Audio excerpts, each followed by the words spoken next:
साल 1989 में हुए आम चुनाव के 16 महीने बाद ही 9वीं लोकसभा भंग कर दी गई। देश 10वें आम चुनाव के मुहाने पर था, जो कि मध्यावधि चुनाव था। यह 1991 का वह दौर था जब देश में मंडल और मंदिर का माहौल गर्म था।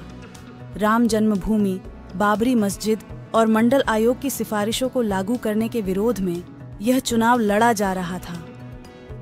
वीपी सिंह सरकार के मंडल आयोग की सिफारिशों को लागू करने के बाद देश में बड़े पैमाने पर हिंसा हुई थी।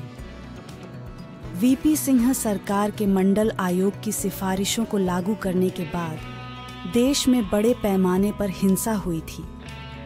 सामान्य जातियों के छात्र देश भर में प्रदर्शन कर रहे थे। सरकारी नौकरियों में अन्य पिछड़ी जातियों को 27% आरक्षण का सड़कों पर विरोध हो रहा था।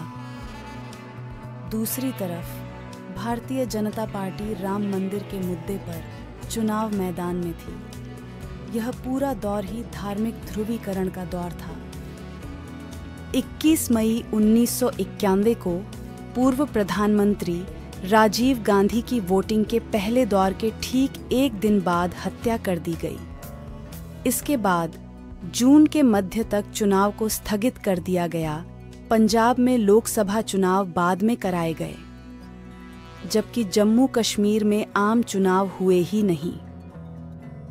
15 दिन चुनाव टालने के बाद 12 जून और 15 जून को दूसरे और तीसरे चरण का मतदान हुआ।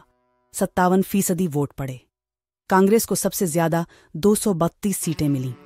भारतीय जनता पार्टी 120 सीटों के साथ दूसरे नंबर पर रही। जनता दल को सिर्फ 59 सीटें मिली। 21 जून 1991 को कांग्रेस के पीवी नरसिंह राव ने प्रधानमंत्री के रूप में शपथ ली।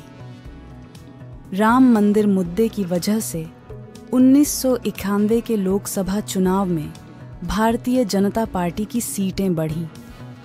कांग्रेस ने आंध्र प्रदेश, तमिलनाडु, कर्नाटक और महाराष्ट्र में काफी अच्छा प्रदर्शन किया।